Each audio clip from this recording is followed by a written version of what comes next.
여러분, 이번 주는 원래 수능 끝나고 우리 대면 수업을 했어야 하는데 지금 코로나 상황이 좀 심각하죠. 그래서 지난주에 이어서 우리 생활공간과 사회라는 요 단원 남은 부분들을 온라인 수업으로 진행을 하게 되었습니다. 아쉽지만 우리 이 수업에서 좀 집중해서 3단원 마무리를 잘 할 수 있도록 합시다. 다행히 다음 주에 기말고사 전에 한 번은 그래도 얼굴 보고 만날 수 있는 시간이 있어서 그때 자세한 질문이나 여러분들한테 추가로 뭐 설명을 해야 될 부분이 있다면 그때 또 이어서 하도록 할게요. 자, 우선은 오늘은 3단원 마무리 진행해 보도록 할게요. 12월 2주차 수업 시작합니다. 자, 우리 지금 계속해서 3단원 생활공간과 사회라는 단원을 학습을 하고 있습니다. 그래서 생활공간과 사회라는 단원에서는 여러분들 기억 다 나시죠? 산업화 도시화라는 개념을 배우고 산업화 도시화에 따라서 어떤 변화가 나타났는지, 문제점은 뭔지, 그 문제점을 해결하는 방안은 무엇인지 살펴봤었고요.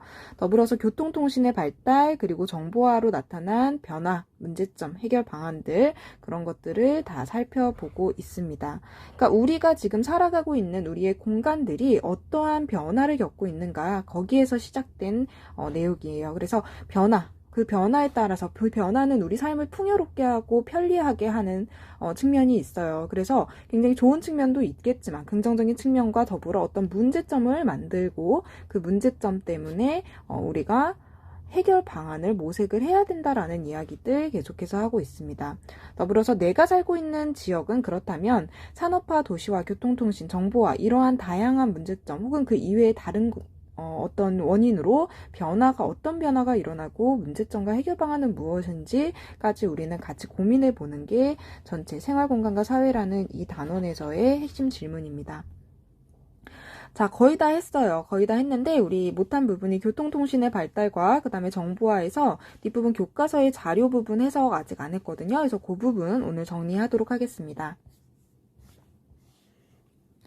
자, 여러분들 우리 계속해서 정리하고 있는 부분들 좀 표로 이렇게 이야기를 했었는데 우선은 교통통신에 따라서 변화는 무엇이었냐, 문제점은 어떤 문제점이 나타나고 해결 방안은 무엇이었을까, 이런 중심의 내용들을 계속해서 다루고 있습니다. 그래서 우선은 교통통신이 발달하면서 우리의 생활의 공간들엔 어떤 변화가 일어나고 국제적으로는 어떤 변화가 일어나는지 그래서 그것이 어떻게 축소, 확대, 증가, 감소, 심화, 약화되는지의 측면에서 우리 좀 내용들 같이 살펴봤었던 거 기억하실 거예요.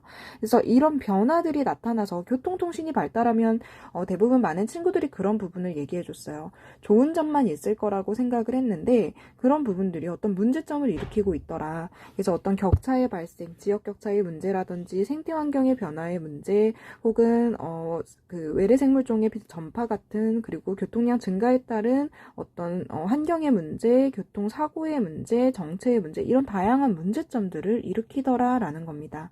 자, 그래서 이런 문제를 그럼 해결하기 위한 방안은 무엇일까? 각각의 문제별로 우리가 세부적으로 살펴봤어야 됐죠. 그래서 환경의 문제를 해결하는 해결 방안 혹은 격차를 발생시킬 때 그 해결 방안들, 자, 그런 것들도 여러분들이 각각 한번 정리해 보시는 것이 필요합니다. 수업 때 했던 것들이니까 다시 한번 짚지는 않을게요. 여러분들 한번 꼼꼼히 본인이 정리하는 시간을 가져보시면 좋을 것 같아요. 자, 그리고 제가 항상 어떤 최근의 기사, 사례를 찾도록 하는 이유는 뭐냐면 사례나 최근의 기사들을 찾는 것들이 우리가 이런 어떤 조금은 구체적이지 못한 어떤 해결 방안들을 좀 더 구체적인 진짜 실제 사례에는 어떻게 적용하고 있는지를 여러분들이 살펴볼 수가 있어요. 그래서 기사를 찾거나 주변 사례를 찾아보는 노력들을 여러분들이 계속 해 나가셨으면 좋겠습니다. 자, 우리 못한 부분이 뭐가 있냐면 여기는 이제 정보화가 아니라 교통통신의 발달이어야겠죠? 자, 교통통신의 발달에서 요 자료 아직 못 봤어요. 그래서 6번 자료, 그 질문 6번과 관련된 자료 한번 보도록 하겠습니다. 교과서에 있는 자료니까 여러분들 같이 읽어보시면 좋을 것 같아요. 자, 이 책에서 막스 사전이라는 책에서 무슨 이야기를 하고 있냐면 19세기를 그 이전의 과거 세기와 구별하고 있는 것은 바로 의식인데 무슨 의식이냐면 세계라는 의식이다. 세계라는 의식을 가지게 된 가장 큰 원인이 교통통신의 발달, 교통기관의 발달이며 그에 따른 어떤 통신제도의 발전을 얘기를 하고 있어요. 그래서 우리가 얘기하는 지금 수업 수업에서 계속 다루고 있었던 교통통신의 발달이 우리를 세계라고 얘기하는 그 의식을 만들어냈다라는 거예요. 과거에는 다른 나라와 어떤 지구촌이라는 개념으로 의식하지 못했다면 이제는 세계라는 의식으로 전체를 바라볼 수 있게 됐다라는 거죠. 그래서 과거에는 군인, 상인, 관리와 같은 특수한 사람들에게만 열려있던 여행이 일반인에게도 가능해지면서 이민도 하고 단체 여행도 하고 뭐 이런 것들이 특권계층만은 아니라 일반인들도 모두 가능해지는 그러한 모습을 보여주더라. 그래서 이제는 여행회사, 철도회사, 선박회사 같은 것들도 설립되기 시작하고 여행 가이드북 같은 것도 만들어지고 여행 가이드 해주는 여행사 같은 것들도 굉장히 많아졌죠. 자, 그러면서 그런 세계 각지의 정보, 사건, 문화 같은 걸 우편통신으로 소개하면서 좀 더 가깝게 느껴지기도 합니다. 직접 내가 가지 않더라도 그것을 가깝게 느낄 수 있는 것도 가능해졌다라는 거죠. 자, 이렇게 되면서 전 세계가 어떤 사람들의 지식들이 크게 확대되고 우리가 세계 속에 살아가고 있다는 자각을 만들어낸다라고 이야기를 하고 있어요. 자, 그러면 우리가 이런 것들이 교통통신의 발달이 이 자료를 통해서 살펴보건대 어떤 변화를 일으키는지 생각해 볼 수가 있을 거예요. 자, 교통통신의 발달은요, 우리 사람이나 물자, 정보의 이동을 굉장히 활발하게 만들어 주었죠. 자, 그러다 보니까 어떤 사회적이나 경제적으로 훨씬 더 국가 간 혹은 그 한 국가 안에서도 그 지역 간의 어떤 이동들이 굉장히 활발해진다.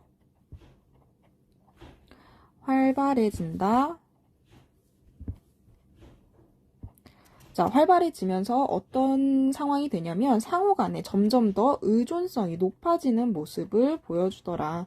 상호 의존성은 점차 높아지는 모습을 보여주더라. 그래서 우리는 이제는 국내에서 생산되는 것만 먹거나 국내에서 생산되는 물건만을 사용하는 게 아니라 세계 각국에서 생산되는 물건 혹은 음식들을 우리가 먹고 있고 그것들이 수출 수입이 불가능해졌을 때 생활에 훨씬 더 어떤 한계가 생기면서 불편함을 겪고 있다라는 거죠. 그래서 상호 의존성은 굉장히 높아지는 측면들이 있다. 더불어서 사회경제적 변화뿐만 아니라 가치관의 변화도 생기는데 그러니까 어떤 식으로 가치관의 변화가 생기냐? 우리 얘기했었죠. 내가 초등학교 때 내가 탈 수 있는 교통수단 혹은 내가 사용할 수 있는 통신 수단이 제한적이었을 때 내가 내 생활 공간이라고 생각하던 것과 대학생 성인이 되었을 때 내 생활 공간은 달라질 거예요. 그래서 우리 이 교통통신의 발달은 결국에는 내 생활 공간이 어디까지인가라고 생각하는 생활 공간에 대한 인식의 범위를 확대시킨다라는 측면에서 어떤 변화들을 일으키게 되죠. 그래서 사회 경제적인 어떤 변화들, 가치관의 변화들을 꼭 우리나라뿐만 아니라 이런 교통과 통신이 발달한 모든 지역의 이 세계 전체를 이런 식으로 변화시키고 있다라는 데에서 굉장히 큰 특징적인 모습을 나타내더라. 자, 그러면 여러분들 이런 변화가 세계라는 인식을 만들고 지구촌이라는 인식을 만들어내는 이러한 변화는 결국엔 다양성을 가져올지 획일성을 가져올지 한번 생각해 봅시다. 자, 잠깐 생각해 볼게요. 자, 여러분은 어떻게 생각하세요? 획일성을 가져올까? 다양성을 가져올까? 자, 각각의 측면이 있을 수 있습니다. 자, 한번 생각해 볼게요. 왜 다양성을 가져올 수 있을까? 왜냐? 문화가 이동한다. 문화가 전파된다. 라고 얘기해 볼 수도 있겠고요. 다양한 문화를 사람들이 접할 수 있겠고, 사람들도 여행을 많이 다니면서 새로운 문화, 새로운 사람들을 만나면서 다양한 이야기들을 듣고 보면서 어떤 문화의 다양성, 식문화, 아니면 우리가 생각하는 것들도 굉장히 다양해질 수 있겠죠. 그래서 이런 다양한 것들의 이동은, 이동의 이동을 자유롭게 해주는 것들은 다양성을 좀 더, 가져올 수 있는, 다양성을 발달시킬 수 있는 측면이 있다. 하지만 또 어떤 면에서는 획일성을 가져오는 측면도 있다. 왜냐? 우리가 유사한 문화들이 전파되면서 이 무사한 문화들, 보통은 우리가 서양 문화들이 보통 그러한데 서양의 문화들, 유사한 문화들로 획일화될 수 있는 그러한 우려가 있다. 그래서 이러한 우려, 여러분들 문화 단원 통합사회 A 시간에 배웠을 때 다들 한번 생각해 봤을 텐데요. 기존 문화를 상실시키는 이런 획일화가 됐을 때 기존 문화를 상실하는 그러한 문제들도 일으킬 수 있다라는 것도 생각해 볼 수가 있겠죠. 자, 그렇기 때문에 우리가 그 수업 통합사회 A에서도 얘기했을 거예요. 문화 상대주의적인 태도가 얼마만큼 중요한지 이야기했었을 텐데, 자, 어쨌든 우리는 이런 교통통신의 발달이 그런 문화의 측면에서도 다양성과 획일성 측면에서도 생각해 볼 수 있다라는 겁니다. 자, 그럼 우리는 어떤 태도를 가져야 되고, 우리는 각각의 여행을 할 때 혹은 각각의 문화를 접할 때 어떤 생각을 해야 되는지 여러분들 한 번쯤 생각해 보시면 좋을 것 같아요. 자, 다음 자료도 같이 보도록 하겠습니다. 자, 교통통신의 발달과 노마디즘 현상이라는 자료인데요. 자, 여러분들 노마디즘이라는 단어 들어보셨나요? 자, 노마드라는 단어에서 시작된 용어인데, 여러분들 여기 뜻을 한번 같이 볼게요. 특정한 가치나 삶의 방식에 얽매이지 않는다. 자, 그리고 끊임없이 새로운 자아를 찾아가려는 사고방식이다. 그래서 이 용어는 빠르게 움직이고 세계 각지를 돌아다니면서 전자제품을 이용하는 어떤 유목민이라는 단어에서 시작됐습니다. 노마드, 유목민이라는 단어에서 시작된 어떤 이 시대를 살아가고 있는 사람들의 사고방식을 이야기하는 거예요. 특정한 가치나 삶의 방식에 얽매이지 않고 끊임없이 새로운 자아를 찾아가려는 사고방식. 그걸 노마디즘이라고 얘기하는데요. 자, 근데 이 노마디즘이 바로 뭐에 의해서 만들어진 거냐? 교통통신의 발달로 나타나게 됐다라고 설명을 하고 있습니다. 그러니까 우리가 어떤 한 지역에서 계속해서 머무르면서 그 지역이 가지고 있는 가치, 문화 이런 것에만 영향을 받으면서 살아왔다면 우리는 노마디즘이라는 사고방식이 만들어지지 않았을 거예요. 하지만 이제는 굉장히 새로운 다양한 어떤 사고방식, 삶의 방식, 문화들을 다 접하면서 사람들은 이러한 끊임없이 변화하고 새로운 자아를 찾아나가는 유목민과 같은 그런 사고방식들이 나타나게 된다라는 거죠. 자, 이것의 긍정적인 측면과 부정적인 측면을 같이 좀 정리해보는 내용인데요. 자, 한번 자료를 보면서 정리해봅시다. 자, 노마디즘이라는 것의 확산이 되는 것은 이것이 교통통신의 발달에 의해서 나타나는 것인데, 자, 근데 여러분들 이 내용도 지우시면 좋을 것 같아요. 정보 아니죠? 교통통신의 발달이죠. 자, 노마디즘의 확산이 사회에 어떤 영향을 미치는가? 자, 우선 긍정적인 영향 먼저 살펴보도록 할게요. 자, 긍정적인 측면은 무엇이 있느냐? 자, 긍정적인 측면 한번 보면 시공간을 넘어 경계를 넘어서 자유롭게 이동한다라는 거, 접속할 수 있다라는 점과 그다음에 자유롭고 유동적인 수평적인 네트워크를 가지면서 국가, 종교, 인종, 이데올로기와 구분 없이 관계를 형성해 간다는 측면에서 굉장히 긍정적이다. 그러다 보면 다양한 문화 가치가 공존하는 다원화된 사회가 될 수 있다라는 겁니다. 자, 이것은 긍정적인 측면이에요. 그래서 우리가 이제는 워낙 다양한 어떤 국가와 종교와 인종과 이데올로기와 마주하다 보니까 여러분들 인터넷만 쳐서 어떤 국가를 검색한다거나 아니면 영상을 본다거나 굉장히 다양한 것들을 접해볼 수가 있죠. 자, 그러다 보면 자연스럽게 그것들이 이질적인 것이 아니라 자연스럽게 다른 나라의 어떤 문화로 가깝게 느껴지는 것들로 받아들여질 수 있다라는 거예요. 이렇게 자유롭게 이동하고 접속하고 접하다 보면 그것이 조금 더 이제 자유롭게 인식이 된다라는 거죠. 그래서 이것이 각각의 개성이나 특성을 존중하는 어떤 다문화 사회에서 꼭 필요한 이상한 게 그려졌죠? 네. 다문화 사회에서 꼭 필요한 그런 태도, 우리 아까 전에 획일화된 사회가 되지 않기 위해서는 문화상대주의적인 태도를 얘기를 했었는데, 이런 다문화 사회에서 꼭 필요한 어떤 다원주의 사상과 같은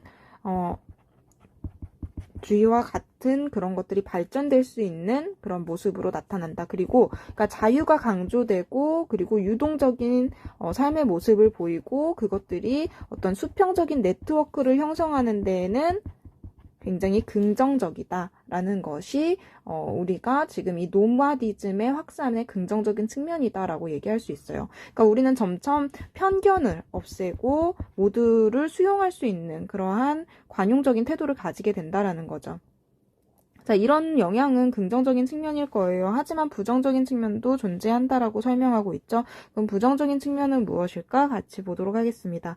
자, 언제나 접속되어 있다는 사실이 주는 자유의 박탈, 피로감, 그다음에 개인주의와 가족주의의 약화, 고독감, 불안의 증대, 그 다음에 어떤 다양한 문화들이 들어오면서 생기는 충돌과 갈등 같은 것들이 야기된다는 측면이 있다. 그러니까 여러분들 굉장히 양면적이죠. 우리는 분명 이런 교통통신이 발달하면서 내가 어디론가를 이동할 수 있고 접속할 수 있다라는 어떤 자유로움을 느끼는 반면에 항상 거기에 얽매여 있을 때 오히려 자유의 박탈, 피로감들을 느낄 수 있다라는 거예요. 자, 그런 측면에서는 굉장히 부정적일 수 있다라는 얘기도 하고 있습니다. 그래서 이런 우리가 인터넷에 노출이 되다 보면 오히려 정보화 사회에서 문제점으로 우리가 얘기했던 어떤 개인정보의 유출 혹은 해킹, 악플 이런 것들에 의해서 고통받을 수도 있고요. 자, 그 다음에 어떤 한 가지에 얽매이지 않는, 집단에 얽매이지 않는 것들이 이제는 개인주의의 개인주의를 심화시킬 수 있다라는 측면, 그리고 어떤 다양한 문화들이 들어오고 부딪히면서 문화나 가치의 충돌 같은 것들도 굉장히 심각한 사회적 문제가 될 수 있다. 여기서 발생하는 어떤 갈등들도 나타날 수 있겠죠. 혹은 세대 간의 갈등도 문제가 될 수 있을 것 같아요. 그러니까 이런 발달이 심화될수록 젊은 세대는 점차 이런 자유로운 사고방식을 추구한다면 기존 세대들이 그렇지 않고 기존 세대가 가지고 있는 문화들을 서로 간에 존중하지 않는다면 세대 간 갈등 같은 것들도 발생할 수가 있겠죠. 자, 그래서 우리는 교통통신의 발달, 그것이 노마디즘이라는 어떤 사고방식의 변화를 일으켰고 그 사고방식의 변화가 긍정적인 측면도 있지만 아예 반면에 그 동전의 양면처럼 반면에 부정적인 영향도 일으킬 수 있다. 자, 그럼 해결 방안은 무엇일까? 자, 우리가 살아가고 있는 그 공동체를 우리 지역, 우리 국가로 볼 수도 있고 그것을 세계 전체적으로 좀 넓혀서 생각해 볼 수도 있을 텐데 그 공동체가 추구하는 어떤 공동의 선을 위해서 합의해 나가는 과정이 필요하다. 나만이 옳다가 아니에요. 타인의 자유를 존중하고 타인의 권리를 존중하는 것들이 기본 전제가 돼야 될 거고요. 그런 안에서 자신의 삶을 추구해야 되는 것들이 필요하겠죠. 자, 그래서 이럴 때 여러분들 나와 있는 것 중에 이것이 가장 중요하다라는 얘기를 하고 있습니다. 여러분들 여기 보면 중재의 덕이라고 나와 있죠. 중재의 덕과 배려의 윤리가 요구된다라고 써져 있죠. 자, 그래서 우리는 지금 교통통신의 발달이 우리의 삶에만 영향을 미치는 게 아니라 우리의 가치관에 영향을 미치고 있어요. 자, 그럼 그 가치관에서 어떤 부정적인 문제들이 발생을 했고요. 그 부정적인 문제를 해결하기 위해서 가장 필요한 것들이 중재의 덕과 배려의 윤리다라는 이야기, 글의 내용을 한번 잘 이해해 보는 것도 우리 지금 살고 있는 삶에서 중요한 부분이 될 수 있을 것 같습니다. 자, 그래서 이 내용들도 한번 여러분 꼼꼼히 보시면 좋을 것 같아요. 그래서 정보와도 마찬가지로 어떤 변화들이 있었는지 정치, 행정, 경제, 기타에서 어떤 변화가 있었는지 살펴봤고요. 문제점으로 사생활 침해 혹은 정보 격차, 그 다음에 사이버 범죄, 인간관계 같은 것들 문제점들 살펴봤었습니다. 자, 그에 따라서 해결 방안은 무엇이 있는지 좀 각각의 연결들을 여러분들이 해보시면 좋겠죠. 그래서 정보 격차 이런 내용들을 좀 연결해서 여러분들이 생각해 보시면 좋을 것 같습니다. 자, 그러면 그것과 관련해서 정보와 관련해서 우리 살펴보지 못했던 수업 내용 같이 보도록 할게요. 자, 여러분들 요즘 생활 주변에서 곳곳에서 골목길에도 있고요. 여러분들 마트 같은 데 가도 되고 카페 같은 데 가도 항상 볼 수 있는 거 바로 CCTV가 있습니다. 자, 이 CCTV 폐회로 텔레비전이라고도 부르는데요. 이 설치가 필요하다고 생각하는가? 여러분들 한번 찬반 의견들 한번 생각해 볼 수가 있을 것 같습니다. 자, 물론 그 상황과 그것에 사용되는 목적과 그 시설이 필요한 그 지역의 특성 같은 것들을 모두 살펴봐야겠지만 최근에도 이것이 이슈화됐던 것이 어디냐면 수술실이었어요. 그래서 수술실 CCTV 설치와 관련된 찬반 논란들 여러분들 많이 보셨을 거예요.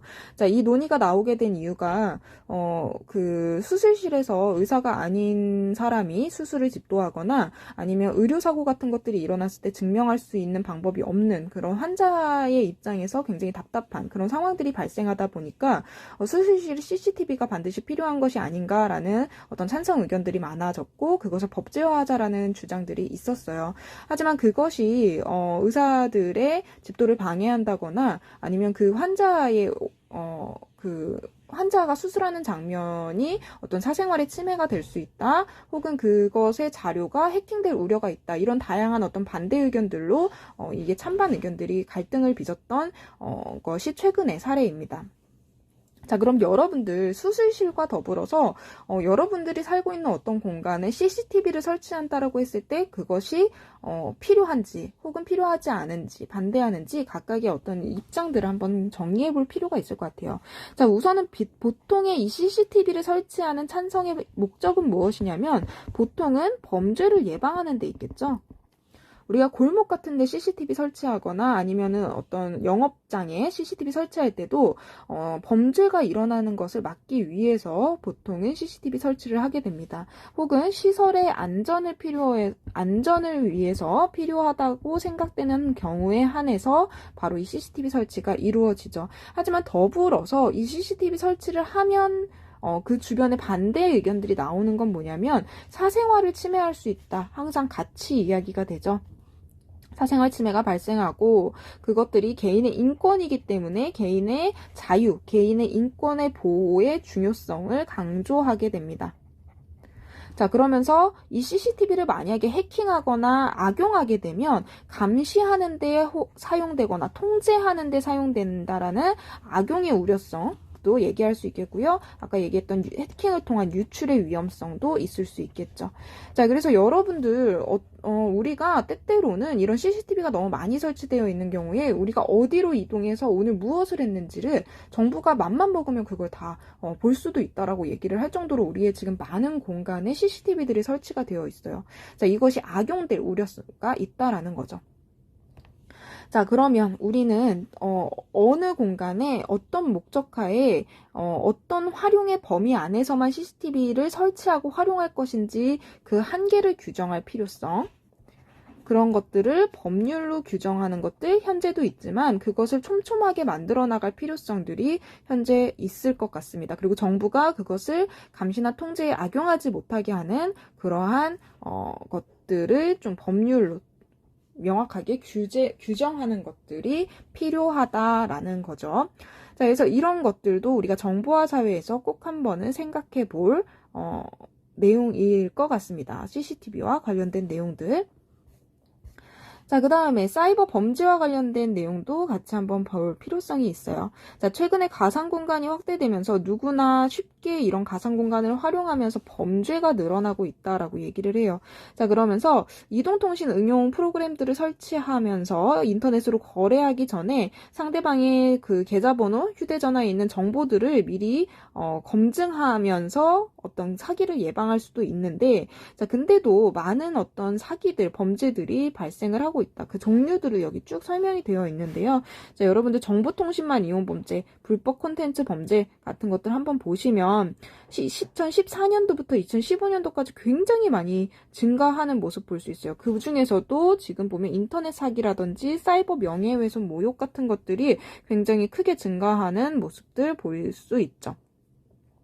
자, 그래서 이제 좀 정리를 해볼 텐데요. 사이버 범죄 유형에는 어떤 것들이 있을까? 뭐가 있나요, 여러분들?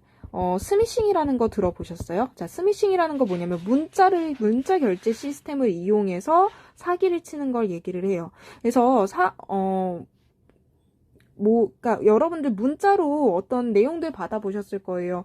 이 링크를 눌러보세요. 예를 들어서 저는 본 게 청첩장입니다. 누구의 청첩장이니까 링크 눌러보세요. 라든지 아니면 뭐가 결제가 잘못됐으니까 뭐 링크 눌러보세요. 아니면 어디 좋은 사이트 그러니까 예를 들어서 할인 사이트로 연결되는 링크입니다. 눌러보세요. 라는 것들, 그런 경우들 많이 요즘 받아보실 수 있었을 텐데 이런 식으로 스마트폰을 이용해서 소액 결제 방식을 이용한 신종 사기 수법으로 스미싱이라는 것이 존재를 하고요. 자, 그 다음에 파밍이라는 것도 요즘에 많이 있다라고 이야기를 합니다. 그래서 사용자가 자신의 웹사이트에서 정확한 웹사이트 주소 입력해도 가짜 웹사이트로 접속하게 하는 거. 그래서 요즘에는 굉장히 발전이 돼서 이런 굉장히 세심하게 동일한 사이트로 보이게, 은행 사이트로 보이게 한다거나 아니면 인터넷 쇼핑몰 사이트로 보이게 해서 거기에 접속해서 사기를 하는, 돈을 편취하는 그러한 행위들을 우리가 파밍이다라고 이야기 표현을 하기도 한대요. 그래서 사이트 금융 사기 혹은 문자 결제 사기 이런 것들, 그러니까 소액 결제들이 계속해서 일어나게 하는 거죠. 어떤 클릭을 통해서 어떤 사이트에 들어가게 함으로써 인해서 이런 사이버 범죄들도 최근에 많이 일어나고 있고요. 혹은 여기 지금 나와 있는 사이버 명예훼손, 사이버 음란물, 사이버 도박, 사이버 스토킹 같은 것들도 굉장히 많은 불법 콘텐츠 범죄로 이루어지고 있어요. 더불어서 요즘에는 저작권 침해의 문제도 있죠. 그래서 사이버 저작권 침해의 문제, 그러니까 다른 사람이 만든 저작물을 함부로 가져다가 그림이나 글이나 아니면 뭐 사진 등등 다양한 것들, 영상이나 이런 것들을 함부로 자신의 영리 목적을 이용해서 사용하는 경우 저작권 침해가 되는 부분들도 최근에 많이 일어나고 있죠. 그래서 그런 것들도 불법 콘텐츠 범죄에 속한다라고 여러분들 보시면 될 것 같아요. 자, 그 다음에 정보통신망을 이용한 범죄들에서도 인터넷 사기를 친다거나 아까 파밍 같은 것도 마찬가지겠죠. 혹은 사이버 저작권 침해 아까 얘기했었죠. 자, 그 다음에 사이버 금융범죄 혹은 사이버 위치 정보 침해 이런 것들도 굉장히 많이 증가하는 모습들 우리가 볼 수 있다. 개인 위치 정보 침해뿐만 아니라 개인 정보를 빼가는 침해 부분들도 많이 발생을 하고 있죠. 그래서 이러한 다양한 형태의 그런, 사이버 범죄들이 최근에는 나타나고 있고, 그런 문제들을 해결하기 위한 사이버 경찰이라든지, 경찰 수사대 이런 것들도 최근에는 만들어지고 있지만, 하지만 많은, 새로운 유형의 사이버 범죄들이 증가하고 있기 때문에 그에 따른, 대책, 어떤 법률적 대책, 혹은 정책적인 대책들이 사실 지금 필요한 그러한 상황임을 우리가 좀 인지할 필요가 있죠. 해킹 같은 것들도 굉장히 많이 일어나고 있고요. 자, 특히나 그 중에서 우리가 요즘 많이 경험하고 있는 개인정보 유출 같은 것들은 어떤 위험을 일으키는가 한번 생각해 보면 개인한테는 사생활 침해라는 문제점을 일으켜요. 그죠? 우리의 개인정보들이 나갈 수 있죠. 사진 같은 것들, 우리의 뭐 연락처, 계좌 정보 이런 것들로 인해서 우리의 개인정보를 가져가게 되면 사생활의 침해 혹은 금전적인 피해 등 다양한 어떤 피해를 일으키게 됩니다. 자, 그러면은 그 기업들은 어떨까요? 그 개인정보를 소유하고 있다가 그것이 유출됨으로 인해서 손실이 발생을 하겠죠. 어떤 손실이 발생을 하게 되냐면, 자, 우선은 그 고객들 그 개인정보가 나감으로 인해서 그것들을 복구하는 비용이 들어갈 거예요. 원래 그 해킹을 막기 위한 어떤 복구 비용들 혹은 고객의 신뢰도가 굉장히 떨어질 수 있겠죠. 그리고 고객들이 더 이상 이 사이트를 이용하지 않는다든지 그 기업을 이용하지 않는 등 이탈하는 문제들이 또 발생을 할 수 있습니다. 혹은 그것들이 대규모로 일어났을 때 국가적으로는 사회적인 어떤 혼란들이 일어나기도 하고 국가의 중요한 안보와 관련된 정보들은 그것들이 빠져나갔을 때 국가 안보의 위협이 국가 자체적으로 굉장히 위험한 그런 문제들도 일어날 수 있겠죠. 그래서 여러분들 우리는 지금 계속해서 큰 그림으로 일반화된 이야기들을 하고 있어요. 근데 이게 실제적으로 얼마나 다양하게 사이버 범죄가 일어나고 있고 개인정보 유출이 일어나고 있는지 여러분들 좀 세부적으로 매번 기사들을 살펴보시는 것도 도움이 될 겁니다. 한번 그래서 주변에 계속해서 살펴보시는 것들 한번 추천을 드릴게요. 자, 그 다음에 마지막 자료입니다. 정보 소외 계층의 정보화 수준. 우리 이거 어떤 문제와 관련된 거였냐면 정보 격차와 관련된 문제였어요. 자, 그래서 여러분 정보 격차 다 기억나시죠? 자, 그래서 우리 이것을 표로 한번 살펴보면 정보 격차 지수, 스마트 격차 지수 이 두 가지의 차이는 뭐냐? 정보 격차라는 건 PC 기반의 유선 인터넷 환경에서의 어떤 격차를 이야기하는 거라면 스마트 격차라는 건 이동통신 기반의 유무선 융합 스마트 환경에서의 어떤 격차를 얘기한대요. 그러니까 예전에는 정보 격차만 굉장히 중요한 이슈가 됐었는데 최근에는 이제 스마트폰이라는 새로운 이동통신 기반의 어떤 그 기술이 발전하면서 스마트폰의 활용도에 따른 어떤 격차들도 이렇게 나눠서 살펴보게 됐다라는 거죠. 자, 그 각각의 수치는요, 일반 국민을 100으로 가정했을 때의, 그 소외 계층은 어떠한가, 그러니까 계층별로 혹은 영역별로 어떤 수준의 차이가 나타나는지를 한번 살펴본 거예요. 자, 그러면 한번 봅시다. 계층별로 보면요. 농어촌들은 일반 국민을 100으로 했을 때 72, 장노년층 77, 저소득층 87, 그 다음에 장애인 86이라고 이야기를 했어요. 그러니까 우선은 일반 국민을 100으로 했을 때 다들 모두 낮죠. 이 계층들을 모두 정부 소외계층이라고 얘기할 수 있다. 일반 국민을 100으로 했을 때 그에 비해서 정보를 활용할 수 있는 PC 기반의 유선 인터넷 환경에서 그 PC들을 활용할 수 있는 것들이 굉장히 적다라는 것, 그것을 우리가 알 수가 있어요. 그것을 활용하기가 얼마나 용이한지를 우리가 살펴보는 건데, 그 정보 환경에 지금 그들이 있지 못하다라는 걸 우리가 파악해 볼 수가 있는 거예요. 그 중에서도 지금 보면 농어촌에서 굉장히 낮은 모습을 보여주고 있죠. 자, 스마트 격차는 또 여기서도 마찬가지로 농어민들이 굉장히 낮은 스마트 격차 지수를 보여주고 있다. 자, 그 다음에 영역별로 보면 우리 접근 역량 활용을 이런 식으로 나눠볼 수 있대요. 컴퓨터 인터넷을 사용하기에 얼마나 용이한지, 그 다음에 그것을 얼마나 사용할 수 있는지, 그 다음에 그것을 사용 시간이나 이용 다양성을 나타내는 지표를 활용이라고 이야기한다고 했을 때, 자, 우선은 PC 같은 경우는 그것을 많이 활용하고 그것을 다양하게 활용하는 것에서 가장 낮은 점수를 보여줘요. 그러니까 우선은 사용은 할 수 있어. 접근은 할 수 있는데 그것을 다양하게 활용하는 데에서는 훨씬 낮은 모습을 보여주고요. 스마트폰 같은 경우에는 그것을 오래는 쓰기는 하지만, 다양하게 쓰기는 하지만 활용 능력이 굉장히 낮은 모습을 가지고 있죠.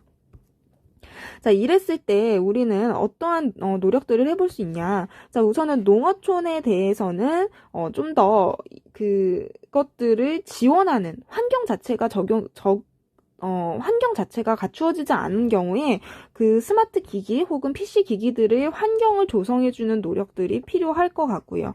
혹은 지금 여기에 역량이나 활용 같은 것들이 부족하다라고 했기 때문에 그런 것들, 자, 환경 조성은 이런 접근이나 접근 측면에서 우리가 좀 필요하고, 교육의 측면에서는 어떤 역량, 활용 같은 것들이 좀 더 일반 국민 수준으로 이 정보 소외 계층의 정보화 수준을 높여주기 위해서 교육들도 필요할 것이다. PC 환경, 스마트 환경 조성과 더불어 교육들도 필요하다라는 생각을 여러분들이 한번 해보실 수가 있겠죠. 그래서 우리 지난 시간에 얘기했다시피 이런 정보의 격차들은 결국에는 어떤 정보 소외 계층의 소외감을 일으키게 되고, 그것이 사회 문제로도 어떤 갈등이나 박탈감 같은 걸로도 이어질 수 있기 때문에 이런 것들의 해소를 위한 어떤 정책적인 노력들도 반드시 필요하다라는 것들입니다. 그래서 그런 노력들에도 어떠한 기사들이 있는지 여러분들 같이 계속 살펴보시면 좋을 것 같아요. 자, 몇 가지 통합사에 비해서 많이 하는 질문들을 살펴보도록 하겠습니다. 자, 요거 지금 한번 많이 하는 질문들 같이 보면요. 우리 첫 번째 산업화 도시화 했을 때 구로 가리봉동 일대가 2000년대 이후에 3차 산업과 그 다음에 첨단 산업 중심으로 변화했다라는 얘기 나와요. 자, 3차 산업으로 변화했다라는 건 1차, 2차, 3차 산업으로 변화했다라는 얘기니까 산업화가 진행이 됐구나라는 것도 알 수가 있고요. 자, 그 다음에 2차 산업에서 3차 산업으로 변화했구나라는 얘기에서 탈공업화가 이루어졌구나라고도 알 수 있습니다. 자, 요거 둘 다 맞는 설명이겠죠. 둘 다가 맞는 설명이다. 자, 그 다음에 첨단 산업을 중심으로 변화했다라는 것은 사실은 좀 정확하게 말하면 3차 산업혁명의 결과입니다. 그래서 우리가 얘기했었던 것이 2차 산업에서는 제조업도 의류나 어떤 가구나 식료품 위주로 생산이 됐다면, 이제 기술들, 제조업도 2차 산업인 제조업도 반도체 중심의 아니면 IT 어떤 기술을 이용한 물건의 제조에 훨씬 더 큰 힘을 쏟게 되죠. 이런 첨단 산업들이 중심이 됐다라는 것은 3차 산업혁명의 결과로 제조업 같은 것들, 서비스업들 모두 첨단 산업을 중심으로 변화했다라는 것들을 이야기하고 있는 겁니다. 자, 어쨌거나 이 구로 가리봉동 일대는 산업화, 탈공업화의 어떤 결과로, 그리고 3차 산업혁명의 결과로 3차 산업 그리고 첨단 산업의 중심지로 변화하게 됐다라는 거 우리가 살펴봤었어요. 자, 그 다음에 두 번째 질문. 지대와 접근성에 따라 도시 내 지역분화 왜 발생하나요? 이건 우리 그래프로 살펴봤었는데요. 자, 지대는 그 지역의 땅값, 땅의 가격이고요. 접근성은 도심으로부터 얼마나 가깝냐를 물어보는 거였습니다. 그래서 우리는 물건을 팔 필요가 있을 때는 도시 가까운 곳, 사람이 많은 곳에서 있어야 할 필요가 있는 상업 담당하는 그러한 기업들은 모두 이런 도시 가까운 곳, 접근성은 가깝고 높은 지대를 감당할 수 있어요. 이런 기업들은. 그렇기 때문에 그 높은 지대를 감당하고서라도 그 접근성이 좋은 그런 도시 안쪽으로 위치를 하게 되고요. 그것보다 바깥쪽에 그 접근성은 조금 떨어지어도 괜찮은, 그리고 좀 더, 이 개인들에 비해서 높은 지대를 감당할 수 있는 공업 부분들이 위치를 하게 되고, 그것보다 더 먼 곳에 주거 기능들이 위치를 하게 되더라. 지역보다 접근성은 좀 떨어지더라도 지대가 낮은 곳의 개개인들은 그런 지역에 살아가게 되더라라는 것을 이야기했었습니다. 그래서 이거 수업 때 했던 거 질문 다시 하는 친구들이 있어서 한 번 더 설명드려요. 그래서 수업 때 했던 것들을 한번 다시 상기시켜 보면 좋을 것 같고요. 자, 그 다음에 3번 질문은 우리 수업 때 살펴봤던 것 같진 않은데 제가 이 자료는 제가 안 드렸던 것 같아요. 잠시 교과서 한번 확인하고 가도록 하겠습니다. 교과서에 있는 내용, 저희 그때 서울의 산업별 종사자 수 얘기했던 거는, 그건 충분히 제가 설명을 드렸는데, 다른 그래프 자료는 안 드렸어요. 그래서 요거는 다음 때, 대면 수업 때, 한번 자료를 드리거나 아니면 그냥 빼도록 하겠습니다. 자, 그 다음에 읽기 자료에 있는 판자촌 얘기할 때, 우리 구룡마을 얘기할 때요, 이 판자촌이 도시화에 의한 슬럼의 예시로 우리가 설명을 했는데, 선생님, 그럼 판자촌은 꼭 이런 도시화에 의해서만 생기나요? 라고 질문하는 친구가 있어요. 자, 근데 그 판자촌이라는 것은 우리가 전쟁이 일어난 이후에 6.25 전쟁 이후에도 급격하게 생겨난 어떤 주거의 모습이기도 했었습니다. 전쟁 후에도 발생을 했었거든요. 그래서 다양한 모습에 의해서 판자촌이 만들어지기도 하는데 그 구룡마을 같은 경우는 이런 우리가 도시화라는 변화에 의해서 나타난 어떤 하나의 슬럼, 주거 형태라고 설명을 드렸던 겁니다. 그래서 판자촌은 꼭 도시화에 의해서만 발생이 되는 건 아니다라는 거. 자, 그 다음에 인구가 증가하면 토지 이용의 집약도는 증가한다라고 설명했어요. 그죠? 점점 좁은 땅덩이에 의해서 더 많은 사람들이 이용해야 되기 때문에 높게 그 토지를 이용하게 되면서 토지의 집약도가 상승하게 된다. 라고 얘기를 했었는데, 자, 그런데 우리 또 한편으로는 방 한 개당 서울의 거주 인구수는 감소한다라고 얘기를 했었습니다. 그랬더니 왜 그럴까요? 그러니까 좀 더 우리는 좁은 공간에 더 많은 사람들이 살 수밖에 없어요. 왜냐면 도시화가 되면서 더 많은 사람들이 모여들게 되니까요. 하지만 그에 더불어서 우리가 도시화의 특징으로 개인주의가 심화된다라고 얘기했죠. 그러니까 우리는 점차 개인의 공간이 중요해지는 삶의 모습을 보여주고 있습니다. 그래서 집약도는 올라가지만 하지만 하나의 방을 이용하는 개개인들의 인구수는 점차 감소하는 모습도 보여주고 있더라라는 것으로 연결해서 이해하시면 될 것 같아요. 자, 그 다음에 새로운 교통 기반 시설을 구축하는 거, 도로를 논다거나 아니면 거기에 기차길을 놓고 기차를 운행하게 한다거나 하는 것들은 지역 격차나 교통 정체 두 가지 모두의 해결 방안이 될 수 있나요? Yes입니다. 그래서 어떤 지역에 격차가 발생했을 때 그 지역에 새로운 교통 기반 시설을 놓으면 그 지역도 같이 발전할 수 있다라는 측면에서 격차를 해소하는 데 측면에 도움이 될 수 있고, 혹은 새로운 교통 도로가 놓여지게 되면 원래 정체되던 도로의 교통 정체, 체증을 좀 해결할 수 있다라는 측면도 있겠죠. 하지만 그래서 모든 해결책이 새로운 교통 기반 시설의 교축이냐라고 생각했을 때는 우리 꼭 고려해야 되는 게 생태 환경의 파괴 부분도 꼭 고려해야 된다라는 것들 이야기했었죠. 자, 그 다음에 중심도시, 우리 교과서의 어떤 표로 살펴봤던 것에서 중심도시는 통근 가능권에서 이렇게 화살표가 표시가 안 되어 있어서 제외되냐라고 물어보는데, 이거 너무 당연하게 중심도시는 통근 가능권에 포함되는 개념입니다. 당연히 통근이 중심도시 안에서는 가능하겠죠. 그래서 요거까지 질문 한 답변 드렸고요. 더 질문이 있는 거는 다음 시간 우리 대면 수업할 때 같이 이어서 하도록 하겠습니다. 자, 오늘 수업도 어렵지 않았어요. 우리 그냥 자료 같이 읽어보고 그것들이 무슨 의미를 가지는지 교통통신의 발달과 정보와 우리 수업했던 내용과 연결해서 생각해보는 거였습니다. 여러분들 스스로가 읽어본다고 하더라도 충분히 정리할 수 있는 내용이니까 가볍게 수업 수업을 들어보시면 될 것 같아요. 자, 우선은 다음 주가 기말고사입니다. 그래서 여러분들 기말고사는 교과서 58페이지에서 95페이지이고요. 그 다음에 온라인에서 새롭게 제시했던 자료들 다 포함입니다. 그 다음에 우리 환경 문제와 해결 방안 부분도 2단원 부분도 시험 범위라고 얘기했기 때문에 그것과 함께 나갔던 유인물 있어요. 환경 문제와 관련된 그리고 해결 방안과 관련된 유인물 포함입니다. 그 다음에 읽기 자료 우리 대면 수업할 때 나갔던 거 포함이고요. 필기한 부분들도 다 포함해서 시험 범위라고 생각하시면 되겠습니다. 자, 그 다음에 중요한 거 하나 이야기할 거예요. 잘 들어주세요. 자, 우리가 지금 1년이라는 시간을 같이 함께 공부하면서 보내왔어요.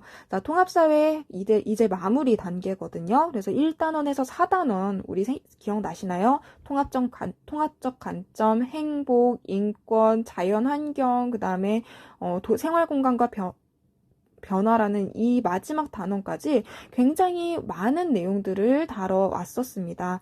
그러면서 여러분들 많이 느꼈던 건 무엇이었으면 좋겠냐면 내 주변에서 일어나고 있는 것들이 바로 이 사회교과에서 다루고 있는 거고 그것들이 어떤 문제점이 발생하고 그 문제점을 해결해 나가는 걸 같이 고민하는 과목이 사회구나 라는 걸 여러분들이 좀 느끼셨으면 좋겠어요.